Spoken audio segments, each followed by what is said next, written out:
চট্টগ্রামতুন কক্সবাজার মহাসড়কৰ 48 ভেল্লাফাৰাত ঘটি গেলগু এক হৃদয় বিদারক সড়ক দুর্ঘটনা।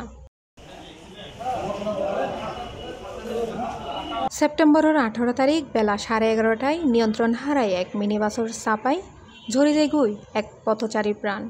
নিহতর নাম আছিল জাহেদা বেগম ও আছিল জিরি ইউনিয়নের কইয়া গ্রামর আল ইমরানের সহধর্মিনী। হঠাৎ করেই থামি গেল একখান পরিবারের আলো। স্ত্রীর মৃত্যু সংবাদে শোকে ভাঙি ফজি আত্মীয় স্বজনল। বেলা অনুমান 11:30 ঘটিকার দিকে আজকে বেল্লাপাড়া ব্রিজের ঢালে একটা যাত্রীবাহী বাস এই পথচারীকে ধাক্কা দিচ্ছে, দিয়ে ওই যে কারেন্টের খাম্বার সাথে মেরে দিচ্ছে।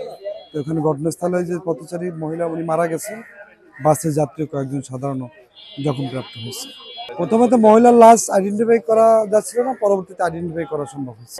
মহিলা সে বাড়ি থেকে আসছে, চট্টগ্রামে যাওয়ার জন্য আসছিল। এই ঘটনায় একজন ঘটনাস্থলে নিহত হয়েছে, আর বাস যাত্রী পথচারী 3 থেকে 4 জনের সংবাদ পাইছে, 3 জনের যে সাধারণ জখমপ্রাপ্ত হয়েছে। ওনার নাম ঠিকানা তো মুখস্থ নেই, ওনার বাড়ি জিরি ইউনিয়নে।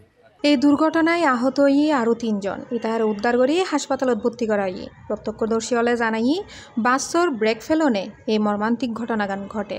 পটিয়া হাইওয়ে থানার পুলিশ দ্রুত ঘটনাস্থলত পৌঁছায় মরদেহ উদ্ধার করে উপজেলা স্বাস্থ্য কমপ্লেক্সত প্রেরণ করে। জব্দ করা দুর্ঘটনা কবলিত বাস। এ বিষয়ে আইনি প্রক্রিয়া চলের বলে জানাই থানার ওসি মোহাম্মদ জসিম। প্রত্যেক দিনের মতো বাইরন্যে জাহেদা বেগম হয়তো নজানতো এদিনই তার জীবনের শেষ দিন। একখান অসতর্ক মুহূর্ত অচলা অবস্থায় শিকার হই অকালেই নিবি গেলগু একখান জীবন। C+ TV, Chittagong.